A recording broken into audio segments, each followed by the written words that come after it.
Welcome to the empowering world of Ladies Who Leap podcast, where brave souls share their remarkable journeys of venturing beyond their comfort zones to craft lives filled with passion and purpose.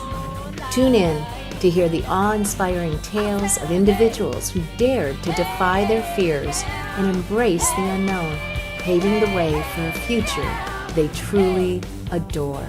Welcome to the Ladies Who Leap podcast.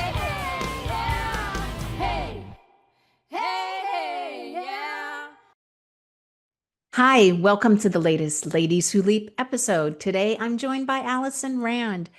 Author Allison Rand was born and raised in New York City. She has enjoyed an eclectic professional background, including acting, voiceovers, audiobook narration, advertising, copywriting, and social work.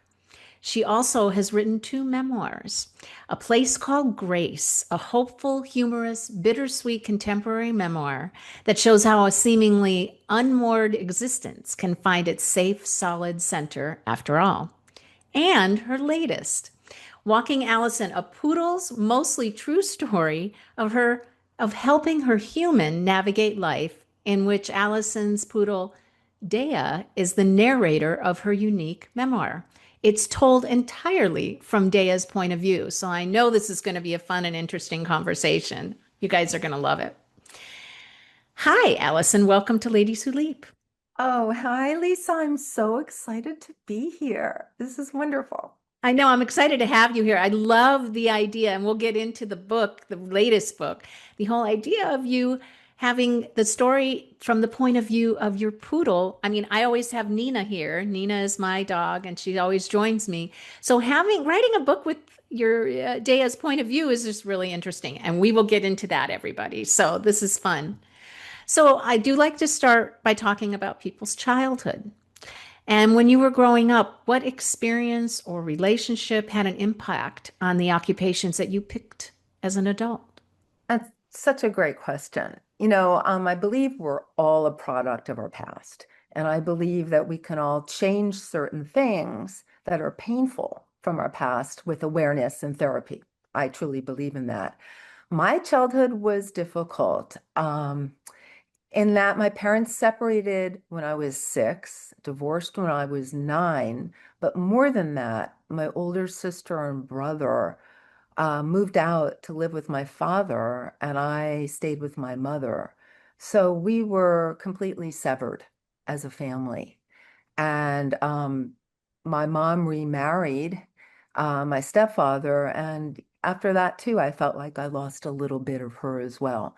I loved living with my mom, and I'm grateful I grew up with her, but it was not a happy childhood. But my brother, my beloved brother, became the dominant person and relationship in my life, my older brother. And he looked out for me more than anyone else, to tell you the truth. But again, I did not grow up with him. He was always available to me, but it was not a normal childhood. So I longed for a family experience when I married into an Italian American family. But after a number of years, we unfortunately divorced. I felt, I guess, that my husband and his allegiance was towards his family and not to me. And that really, really cut into my heartstrings, given my past of, not feeling like I was wanted by my father. He took 2 of them and we were all separated. So again, all of life's experiences help you discover a path later on. And for me, regarding acting, I guess I was looking for a feeling of acceptance and being chosen to social work with my really great, huge desire to help others, to being an author of 2 memoirs and writing very openly about my life and showing readers that there are paths forward from many of life's difficulties. So, having gone through so much as a child and as a divorced woman initially, I thought that acting again would help my pain the most, helped my pain of feeling unmoored. And in some ways it did.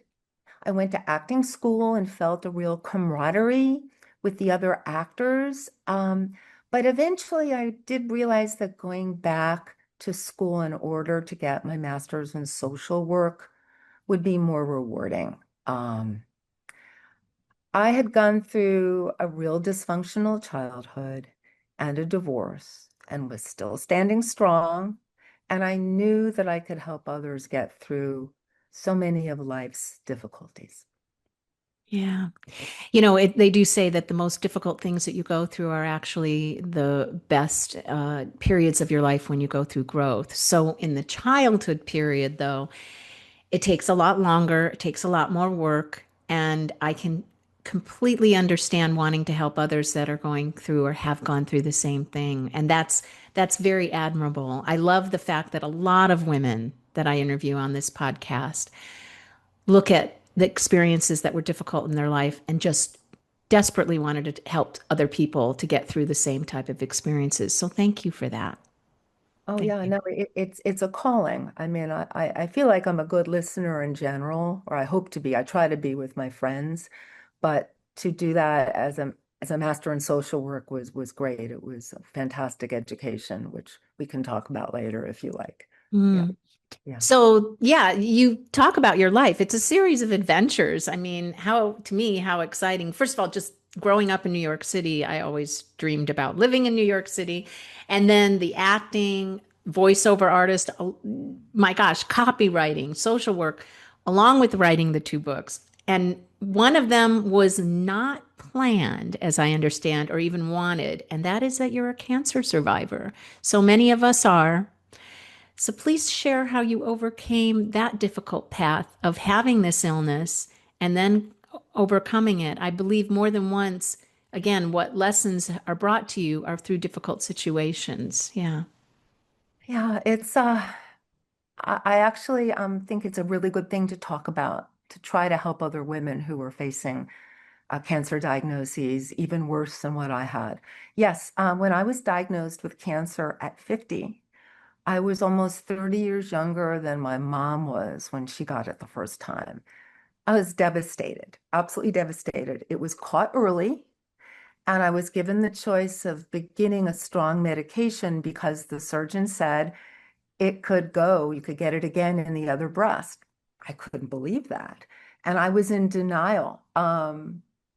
But I didn't want to start this medication because it would put you into immediate menopause. Oh, yeah. And it had severe side effects. But that always haunted me and stuck in my brain, even though year after year I got checked on time, and all was okay. And then about 6 or 7 years later, I was diagnosed again. But this time it was an invasive cancer on the other breast. And they removed lymph nodes and the lump. And I was blessed. They got it all. But my surgeon, my oncologist said, no, you have to start a medication.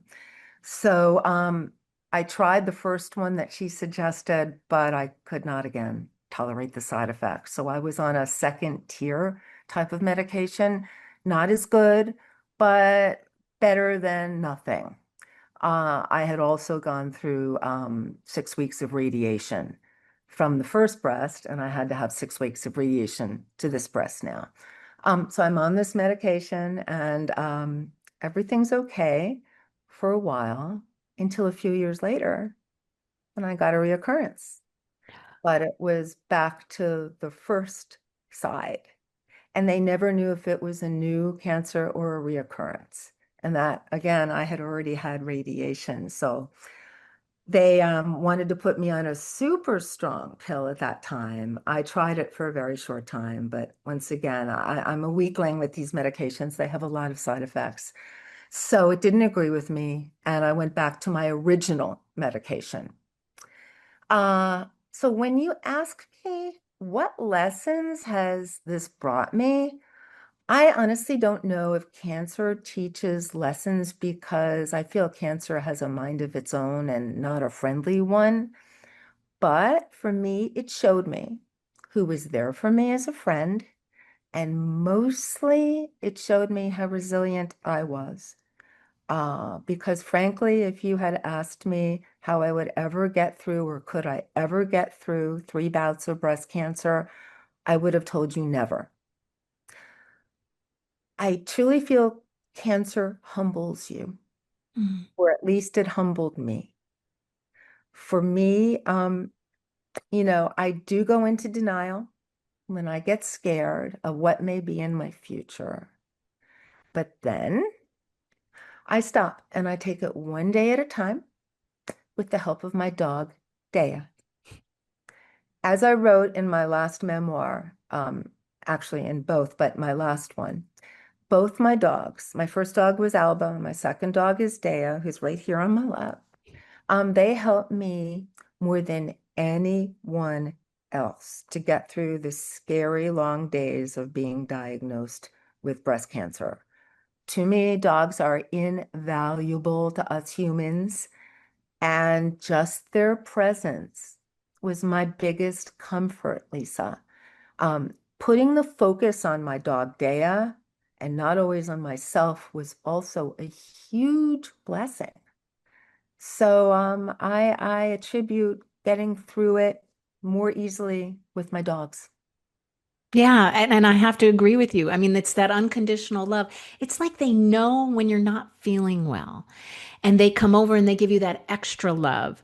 So and you feel it. It is a true, like they're divine beings. We know that, and they have their feelings, but they can really sense when you're not feeling well, and they come over and they sit with you in your lap and just shower you with looking at you longingly and that I love you, mom, I love you, mom. And it really does. It's a good energy. It's good energy, it's good love, it's good showering with, unconditional love. It's just I can't say enough about it, and I'm really glad that you brought that up and wrote the book about it.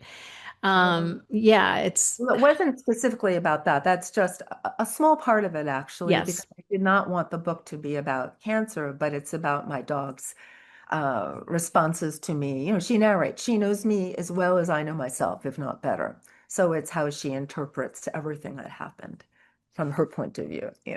Well, I So am for one glad that you survived the three cancers, and I'm believed in my soul that that is all over and done with, and you can move on and enjoy life.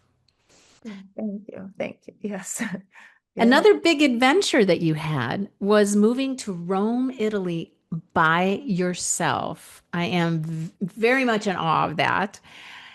Can you talk to the journey to taking that leap and where you got the courage to do that by yourself on your own? I mean, what is the experience of living in Italy?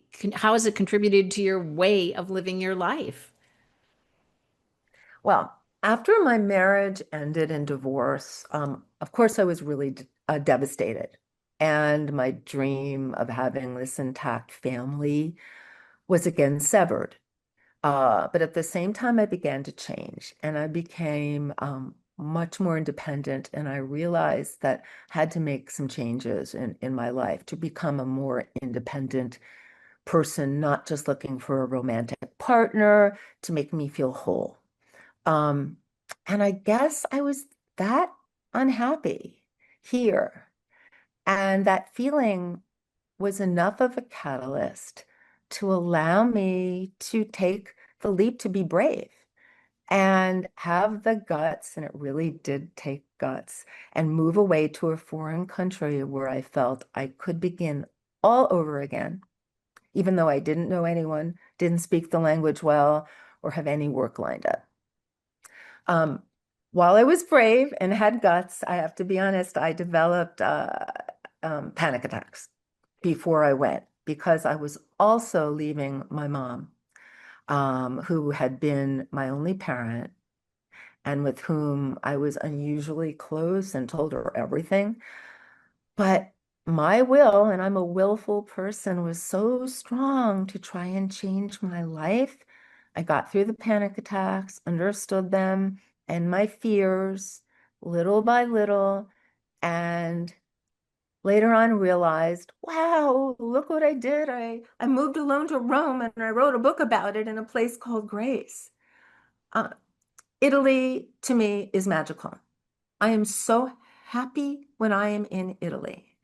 I feel I look at life differently than I do in New York City. It is such a beautiful country, and the people are incredibly nice. They're warm and caring. So I feel when I'm there, I have an inward glow in a way. And when I come back to New York, it stays. The inward glow stays for a time. But then after a while, I'm back to being a New Yorker. And it's really difficult to live an Italian life here in New York. So I feel that part of Rome will always be inside me.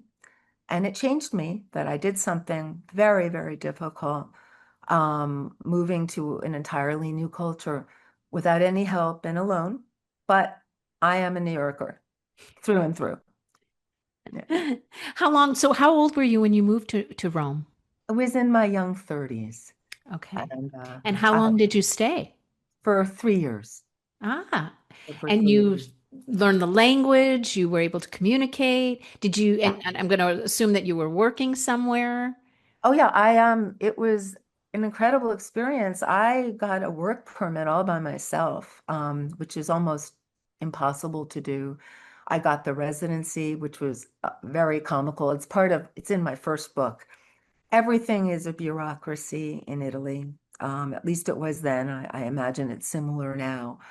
But I was a dubbing actress, and through that, I was able to get a work permit to allow me to continue trying to get acting work in films or commercials. It took a long time, and it was very, very hard. But I did it. And, I met a cast of characters, guys, from A to Z, who all helped me in their own way, to get a residency card, to get a codice fiscale, a tax card. Everything was so difficult, but I did step by step by step. And I made a life there. And I just had to do it. I could not, there were many times where I just wanted to come home with my head between my legs and cry, but I just didn't give up. I'm tenacious, and I'm glad I didn't Yeah. until the end. Yeah. Yeah. What brought you back to New York other than you're a New Yorker at heart? Other than that? Well, I was wavering whether I should stay. It was about 3 years, and then I had a really bad accident Mm. that actually forced my return. I fell in my apartment on Valentine's Day. I was sick with the flu and broke part of my back and tore a ligament and had a concussion. So I could not go back for a few weeks till I healed enough to fly back home. But that was actually why I came back, 100%. So it was very traumatic and very sad. But and then when I came back to New York, I had to reevaluate my life, which I really did. And at that point, I decided to give up acting and go back to school in order to get my master's in social work. But after I healed, I had a lot of healing to do. I had really hurt myself. So it was, Yeah, wow. Broken back, that's a lot to have to get over.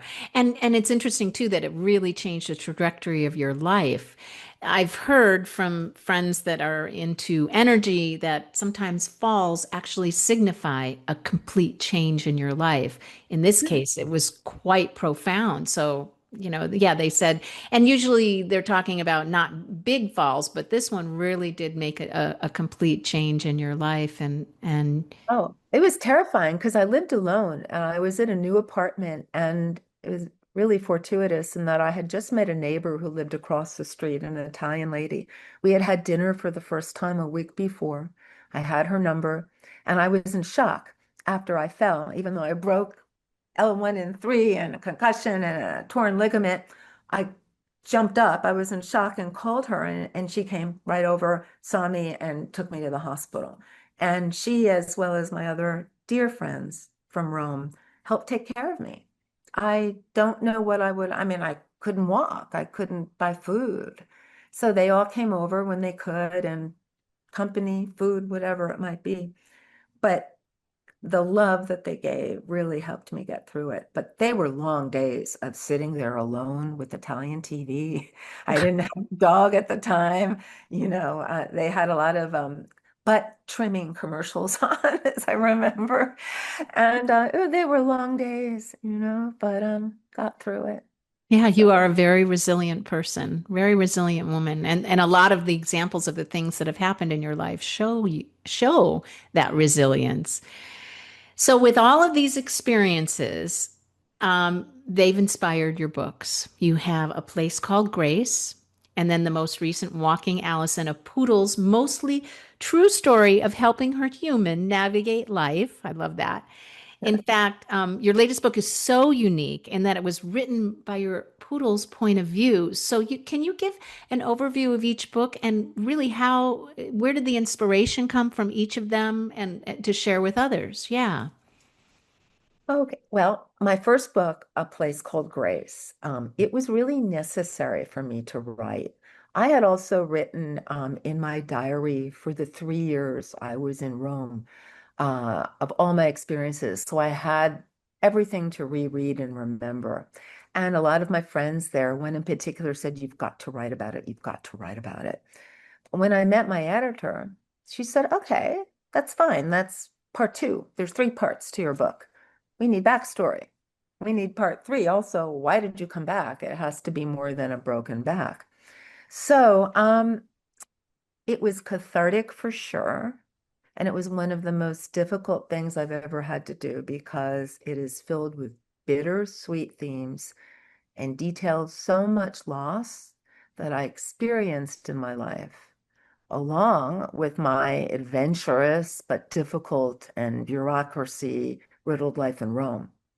But with the help of my editor, who pushed me into being such an open and honest writer about my experiences, along with a lot of humor. It's very funny.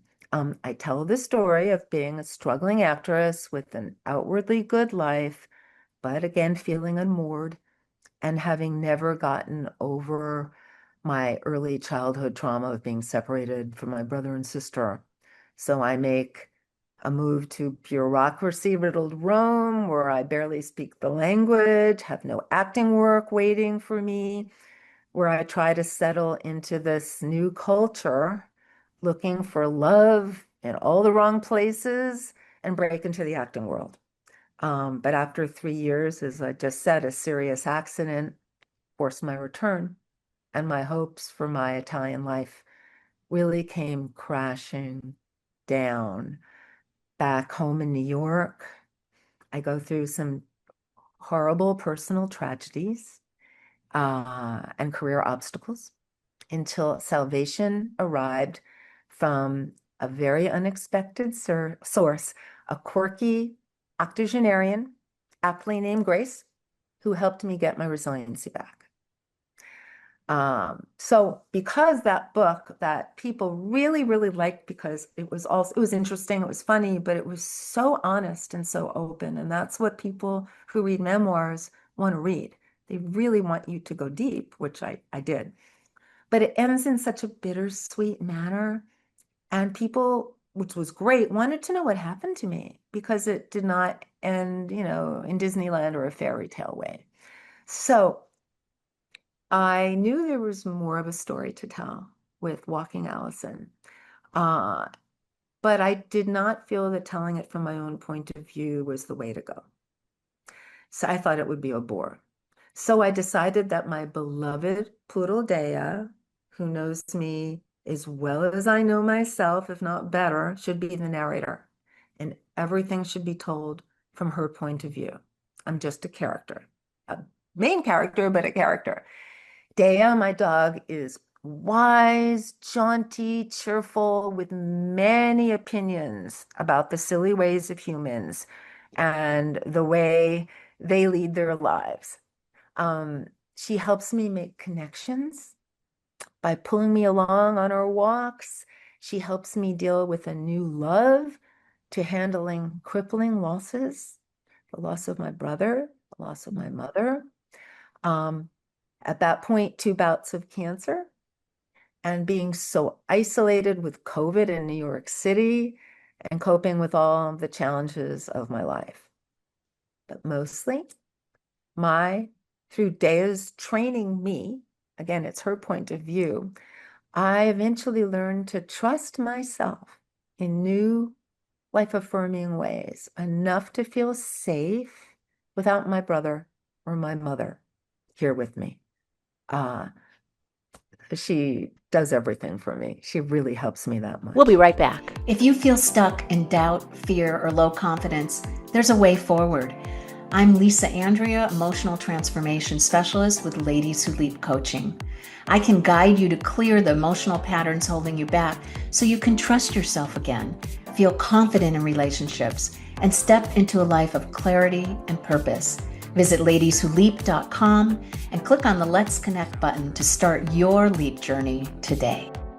Now back to the show. I am just listening to you talk and I'm like, oh, I have to get this book. I have to get this book. And the fact that it's funny. And I'm thinking, wouldn't this be a lovely movie too? I mean, how lovely. What a great Yeah, yes, story. oh, wouldn't this be a good movie? Yes. Yeah.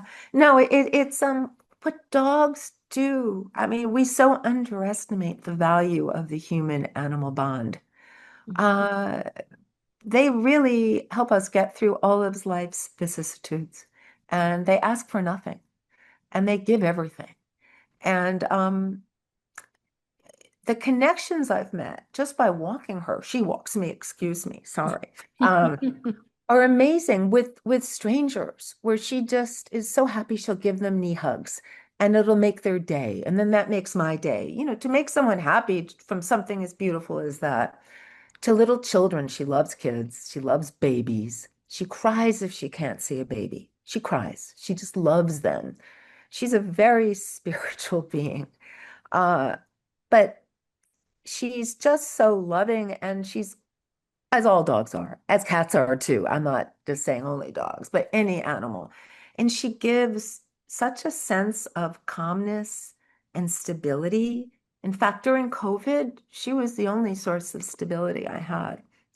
Hearing the sirens, and everything was closed, as we know, in California too, obviously, but it was state by state.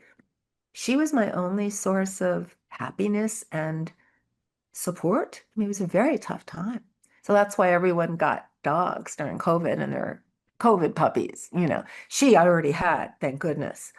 But so many people in New York anyway, they all were rushing to get dogs because they knew they were locked up and this would be their biggest helper. So now all the dogs have separation anxiety because they were used to the owners being home all the time. So I did not know that there was a boom of dogs being, wow. I don't even oh, know really? if that happened in California. That's Huh. interesting. Yeah. Oh That no. it happened in New York. Well, and in New York, you're much closer and it's kind of a different environment. I absolutely love New York City, but it's a different environment. But how interesting that that's the case. Yeah. And then you're right. Having their owners be home 24/7 and then all of a sudden they're having to go back to work Right. is a Yeah. whole different ball game with them. Yeah. Exactly. It's yeah, no, they were our only source of true comfort. And the gym, I like to go to the gym. I'm an exercise nut.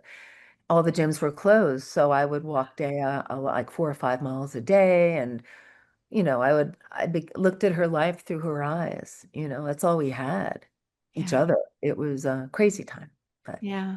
right. So what is your next adventure? What do you have as your next adventure? I have to ask Day about that. I'm gonna try not to plan anything because life has its own way of happening. Mhm. So I don't know, but we will let you know. We're trying to figure it out, whether it's another book or another adventure of travel. I don't know, but something will happen. Yes. Yeah. And have Yeah. you thought about going back to Italy at any point? Um, If I could bring her, I would. Yeah. And I'm thinking about it. And if it's any place in Italy, it would be Rome. I'd love for her to see where I lived. And, she's the only person I speak Italian with right now. I'm not studying at the moment, not this month. So I speak with her in Italian, and she never criticizes me. Yes. I'm going to have to take that advice. I've always, I know and understand Italian. I'm full Italian. I've heard it. But speaking, it has been something that I have a little blockage about. So maybe if I just allow myself to speak to her, then Right. it'll get me over it. I'll have to take that advice. Um, Exactly. Exactly. Yes. Right. Well, I want to thank you for being on and sharing the information about your life. And if you want to learn more, please buy both of her books. I'll have the links listed here in the description because they sound absolutely lovely, funny, very interesting. I give you a lot of credit because the fear I have in writing my book is the vulnerability. And that is something that not only is difficult to get over, but it's so important to include everything. How do you feel? And not comparing like my cancer and experience or journey with yours, but just whatever I experienced in my life at the time, that's how I interpreted it. That's how it meant to me. And so I need to remember that. So when you're writing a book that actually talks about your own life, I think I can say, Allison, and you've experienced it, is to allow it just to come out because whatever you've experienced, somebody has something similar that they can learn from your experience, right? Absolutely. And if it's a memoir, that's the beautiful thing about a memoir. If they can relate to you, then you can help them and they realize they can get through it. I've read so many memoirs in anticipation of writing both these books, and you have to. And they all helped me so much. You have to be as honest and open as you possibly can. If you're not, people won't really care. They won't believe you. Yes. So, yeah. I know you can do that. Of course you can do that. Look at this podcast. It's so beautiful, open and honest, and, helps so many women. Yeah. Thank you. So, lastly, I love to have you share your favorite quote, mantra, or positive affirmation with the audience and why you chose it. Okay, I knew about this, and I have two, maybe if that's okay. That's fine. Yeah, Um, definitely. they're both actually from Ralph Waldo Emerson. Mhm. My favorite. One of, oh, really? Oh, Yeah, it's that's, one of my favorites. yeah. Yeah. So the first one is the greatest thing in the world is to know how to belong to oneself. As soon as you trust yourself, you will know how to live. And I just really, really like that. And I think that that would go very well with my second book. Um, my other quote that I really love is part of my first memoir. Uh, Though we travel the world over to find the beautiful, we must carry it with us or we find it not. Again, Ralph Waldo Emerson. Because so many people think if they just move, if they can just go here, go there, you bring yourself wherever you go. Yes. And you can take whatever wonderful experiences or memories that you have, bring them, it's all inside of you. Everything Yes, is inside of you. Oh, and I love the other trust quote because to me, self-love and self-trust is key to being able to get through any challenges in life and also really resonate with just loving yourself. That is so important because when you trust yourself, then others can trust you and you can trust others. And I think that that is key. I mean, especially when you get sick, I had to get over trusting others to take care of me. That's a huge thing to overcome when you get sick. So, trust is yes. a really important thing. Self trust is very important. So, I appreciate that. Yeah, yeah, no. Thank you. Yeah, right. So, how do, well, I was going to say, how do people learn more about you? But really, what is your you have a website that includes everything. What is that called? My website is AlisonRandAuthor.com, and Allison is Alison, One one L. Yeah. AlisonRandAuthor.com. It has both books there or Amazon as well. It's always on Amazon. I've actually also done if people like audiobooks, both audiobooks. So I did them both myself. I'm every voice.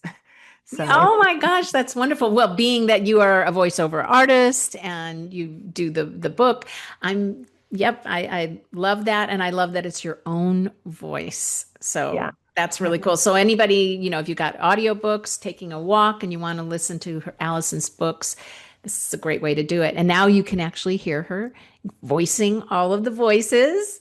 That's really and cool. Dea, and Dea as voice, right? Oh Yes. my Yeah. gosh, that is So, so cool. yeah. I don't even want to ask about it. I just want to hear it. Yeah, right. It's very sweet. Yes. Oh, Yeah. well, Right. thank you so much for taking the time to be on my Oh, Lisa, cast. I really appreciate it. thank you so much. This was just wonderful. I really appreciate it so much. Thank you. Well, thank you everyone for listening or watching. And if you watched, you'd be able to see Dea. So that would be an added benefit and bonus. And please like, subscribe, comment. And if you have a leap story to share, get in touch with me. I'd love to talk to you about it. And have a great day. Thanks again, Allison. Thank you. Thanks so much for listening or watching. Please subscribe to the Ladies Who Leap podcast to be notified of new episodes. And I would love to hear from you. Let me know what works, what doesn't, and if you have a story to tell, please reach out. Come join the Leap community at the Ladies Who Leap Club Facebook group. Remember, leaping out of your comfort zone is where the growth happens.